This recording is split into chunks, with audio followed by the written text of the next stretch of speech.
Welcome everybody to another edition of Dan's Grand Valley Railroad. This week we're just gonna touch base, say hi to you guys, and just give you a quick update. Not much going on. Just to be quite honest, I've been pretty lazy, enjoying the warmer weather, getting outdoors a lot, getting some exercise, and doing some other things. So I haven't had a whole lot of time to work on the layout, but I wanted to just give you guys a couple of shots of a couple of trains running. I broke up that big consist I had and just have the two running. But yeah, like I said, not a lot going on. I did finish a couple things, so let me show you where I'm at.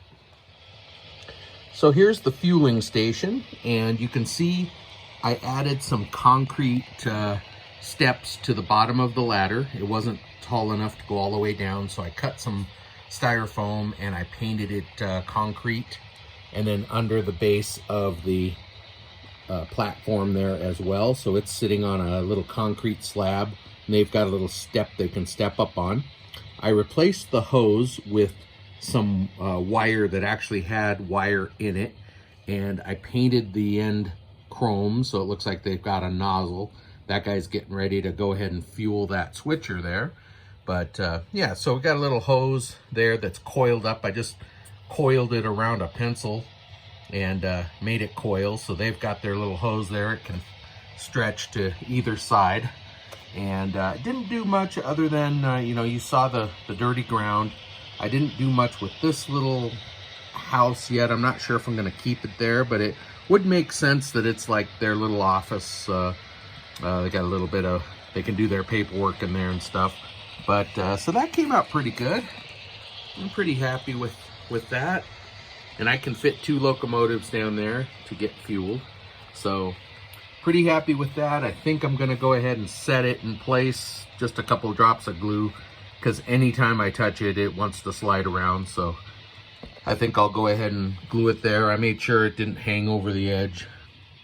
And so that's pretty much done. And I think on previous videos I showed you this little house, which I got at the train show. I just glued it in place there, did a little bit of landscaping around it. It's just a little office as well, little utility. It's right near the pole, so it gets power from the pole, and that's kind of cool.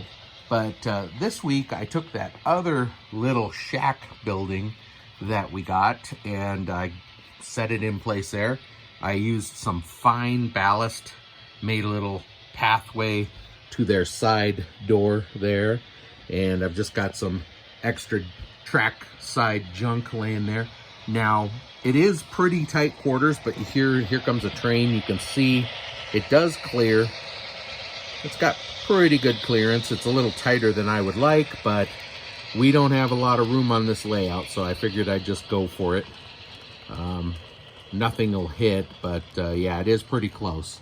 But I needed to leave room on this side for the, you know, the engines to get into the engine house. So I just went for it. I kind of, you know, stuck it there. I flattened out.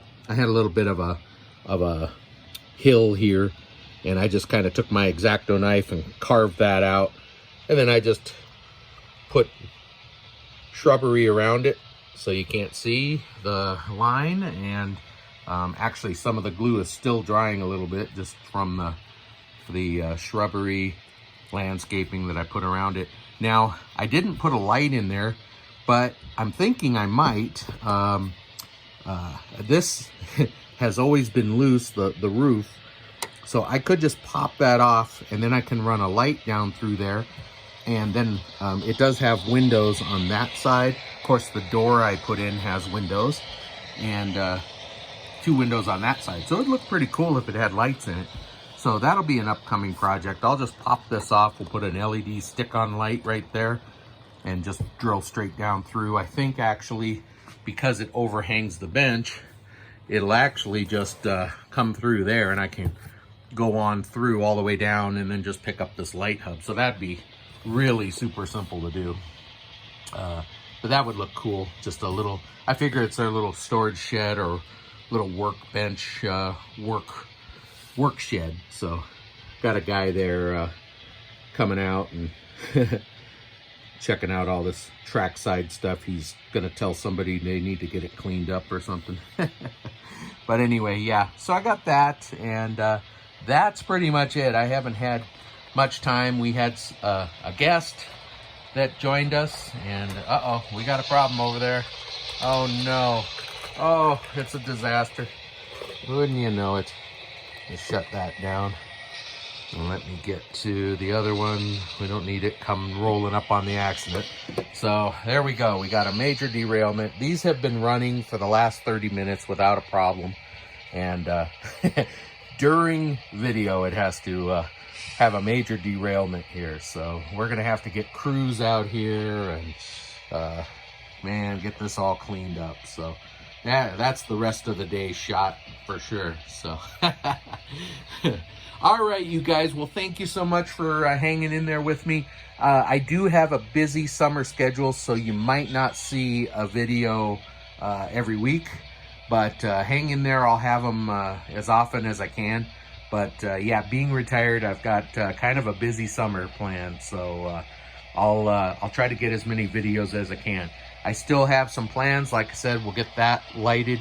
And I still have plenty of buildings up there that need to be lighted and some more ideas. So I always appreciate your comments and your questions. I try to answer all of them that I can, and give you, sometimes you ask me for advice and stuff, and I really appreciate it. So thank you guys, and that's all I have for this week. We got to go call the Department of Transportation and tell them we had a big accident here. So all right, until next time, thank you so much. Take care.